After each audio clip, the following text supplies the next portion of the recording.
Solo quiero asegurarles a aquellos de ustedes que son religiosos aquí, que nuestro propósito no es ofenderlos esta mañana, pero aún así, corresponderé a su hospitalidad diciéndoles exactamente lo que pienso sobre la religión. Ahora, como alguien que ha pasado los últimos 2 años criticando la fe religiosa, me he familiarizado bastante con cómo en que las personas de fe salen en defensa de Dios. Resulta que no hay 100 maneras de hacer esto. Parece que solo hay 3. O argumentas que una religión específica es verdadera, o argumentas que la religión es útil, o atacas el ateísmo por ser intolerante, elitista o de alguna manera corrosivo para los valores humanos básicos. Ahora, la única línea de argumento que es relevante para este debate, o de hecho para cualquier debate sobre la validez de la religión, es un argumento de que la religión es verdadera, o más bien, que una religión es verdadera, porque por supuesto, no todas pueden ser verdaderas. De hecho, nuestros oponentes aquí representan 2 fes distintas y mutuamente incompatibles. ¿Fue Jesucristo el Mesías? Es poco probable que el rabino y Dinesh estén de acuerdo en ese punto. Como señaló Bertrand Russell hace más de 100 años.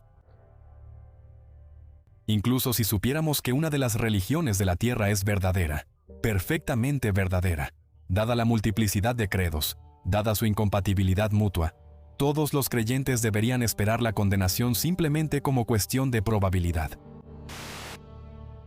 Ahora, afortunadamente, no hay absolutamente ninguna evidencia de que el infierno cristiano exista. Y creo que deberíamos analizar las consecuencias de creer en este marco teísta, en este mundo, y cuáles serían realmente estos fundamentos morales. 9 millones de niños mueren cada año antes de llegar a los 5 años de edad. Imaginen un tsunami asiático como el que vimos en 2004, que mató a 250.000 de personas. Uno de esos cada 10 días, matando solo a niños menores de 5 años. Son 1000 niños al día, 1000 por hora, unos 17 por minuto. Eso significa que antes de que termine esta oración, es muy probable que algunos niños hayan muerto aterrados y agonizando. Piensa en los padres de estos niños.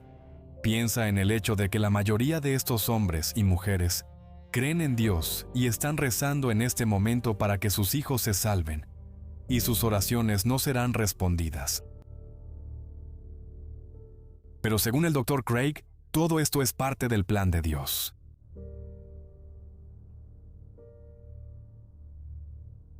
Cualquier Dios que permitiría que millones de niños sufran y mueran de esta manera, y que sus padres sufran de esta forma, o no puede hacer nada para ayudarlos, o no le importa.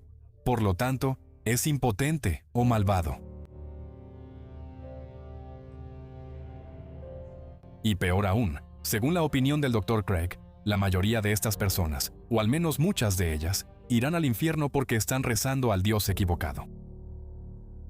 Solo piénsalo. Bien, sin culpa alguna de ellos, nacieron en la cultura equivocada, donde recibieron la teología equivocada y no recibieron la revelación. Bien, en este momento hay 1.200 millones de personas en la India. La mayoría de ellos son hindúes, por lo tanto, la mayoría son politeístas. En el universo del Dr. Craig, no importa cuán buenas sean estas personas, están condenadas. Si estás rezando al dios mono Hanuman, estás condenado. Está bien. Serás torturado en el infierno por la eternidad. Ahora, ¿hay la más mínima evidencia de esto? No. Simplemente lo dice en Marcos 9, Mateo 13 y Apocalipsis 14. Quizás recuerdes que en El Señor de los Anillos dice que cuando los elfos mueren, van a Valinor, pero pueden renacer en la Tierra Media. Digo eso solo como un punto de comparación. ¿Está bien? Entonces Dios creó el aislamiento cultural de los hindúes. ¿Está bien? Él diseñó las circunstancias de sus muertes sin conocer la revelación, y luego creó la pena por esta ignorancia, que es una eternidad de tormento consciente en el fuego. Las creencias no son como la ropa. ¿De acuerdo? La comodidad, la utilidad y el atractivo no pueden ser nuestros criterios conscientes para adoptarlas. Para creer en una proposición, tienes que creer que tienes buenas razones para creer en ella. Y el efecto que esta creencia tendrá en tu vida no puede estar entre esas razones. Y esto es lo que significa que el sesgo nuble tu juicio. Por eso tenemos frases como pensamiento ilusorio y autoengaño. Para realmente creer que existe un Dios, también es creer que tienes alguna relación con su existencia, de tal manera que si Él no existiera, tú no creerías en Él.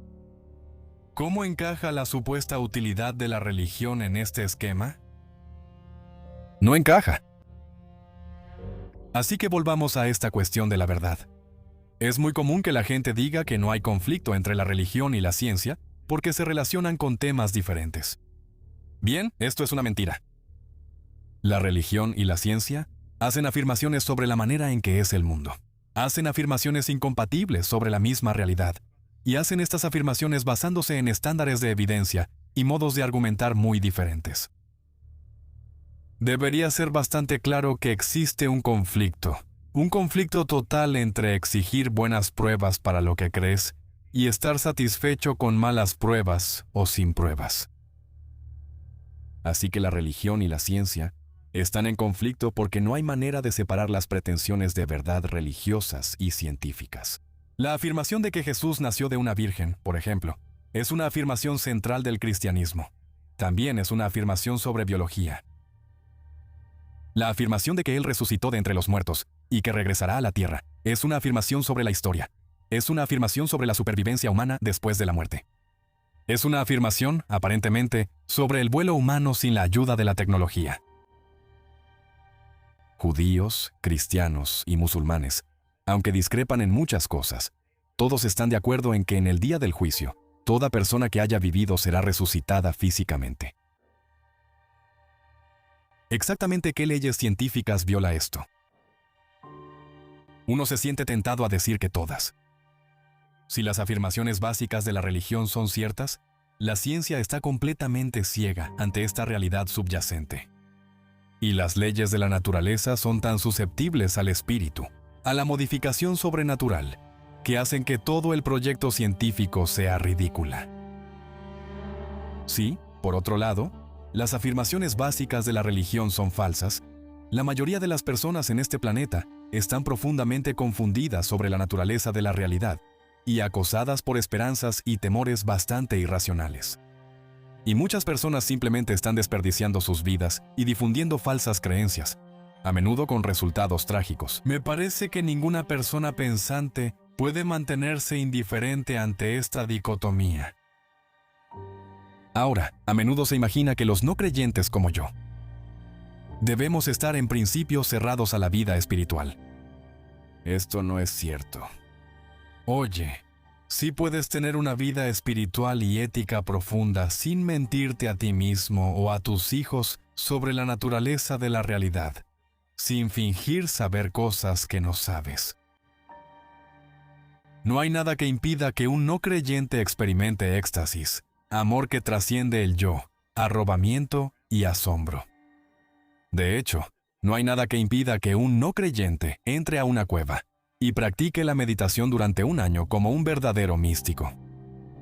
Lo que los no creyentes no suelen hacer es hacer afirmaciones injustificadas e injustificables sobre la naturaleza del cosmos y sobre el origen divino de ciertos libros, basándose en esas experiencias. Esa es una diferencia que vale la pena notar. Pero quiero sugerirles que todo lo que sea cierto sobre nuestra situación, ética y espiritualmente, puede descubrirse ahora. Y puede hablarse en un lenguaje compatible con nuestro creciente entendimiento científico del mundo y de la mente humana. Cualesquiera descubrimientos que haya por hacer sobre cómo maximizar el bienestar humano pueden discutirse en un lenguaje que no sea una afrenta directa a todo lo que hemos llegado a conocer en los últimos 2000 años. Y suscribirse a una de las religiones de la Edad de Hierro, como el cristianismo, el judaísmo y el islam, es hacer la afirmación tácita de que eso es imposible, que de hecho no hay manera de entender nuestra circunstancia usando las herramientas de nuestra comprensión moderna del mundo, que cierto grado de superstición es necesario, cierto grado de mitología, que tenemos que mentir aunque sea un poco.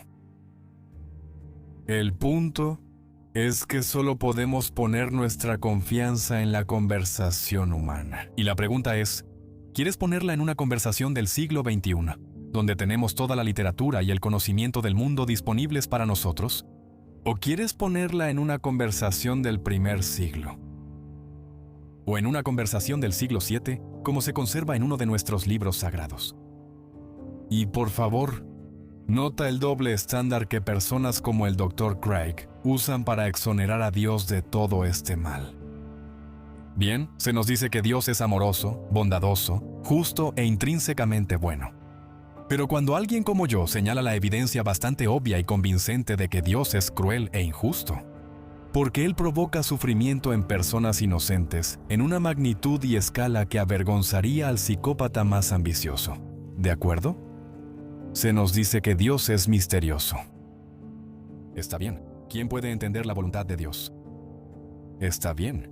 Y sin embargo, es precisamente esta comprensión meramente humana de la voluntad de Dios la que los creyentes usan para establecer su bondad en primer lugar. ¿Sabes? Algo bueno le pasa a un cristiano. Siente una dicha mientras reza, por ejemplo, o ve algún cambio positivo en su vida, y nos dicen que Dios es bueno. Está bien. Pero cuando decenas de miles de niños son arrancados de los brazos de sus padres y ahogados, nos dicen que Dios es misterioso. Así es como juegas tenis sin la red. Y quiero sugerirles que no solo es cansado oír hablar así a personas que por lo demás son inteligentes, sino que también es moralmente reprobable. Antes de terminar este video, quiero ofrecer dos contraargumentos desde la postura religiosa contra algunos de los argumentos que ha planteado Sam y animo a las personas a discutirlos en la sección de comentarios. Las personas religiosas pueden argumentar que la existencia del mal y el sufrimiento no socava la bondad ni la omnipotencia de Dios, sino que más bien es parte de un plan divino más grande que trasciende la comprensión humana. Según esta perspectiva, el plan de Dios abarca tanto la alegría como el sufrimiento, y aunque los humanos no puedan comprender las razones detrás de casos específicos de sufrimiento, confían en la sabiduría y el propósito final de Dios. Este argumento enfatiza la creencia de que Dios hace que todas las cosas obren para bien, incluso si las razones no son inmediatamente evidentes para los humanos. Otro contraargumento desde una perspectiva religiosa gira en torno al concepto del libre albedrío humano y el potencial de redención y crecimiento espiritual frente al sufrimiento. Los creyentes religiosos pueden afirmar que Dios otorgó a los humanos el libre albedrío como un aspecto fundamental de su existencia, permitiéndoles tomar decisiones que pueden llevar tanto a resultados buenos como malos. Si bien el sufrimiento puede ser resultado del mal uso del libre albedrío humano o de eventos naturales, también presenta oportunidades para que las personas demuestren compasión, resiliencia y fe. Además, el sufrimiento puede servir como un catalizador para el crecimiento espiritual y una comprensión más profunda de la propia relación con Dios. Desde esta perspectiva, la existencia del mal no socava la bondad de Dios, sino que resalta la complejidad de la condición humana y el poder transformador de la fe y la redención. Estos contraargumentos resaltan las formas en que las personas religiosas pueden reconciliar el problema del mal con su creencia en una deidad benevolente y omnipotente, enfatizando temas como la providencia divina, la agencia humana y el potencial de crecimiento espiritual frente a la adversidad.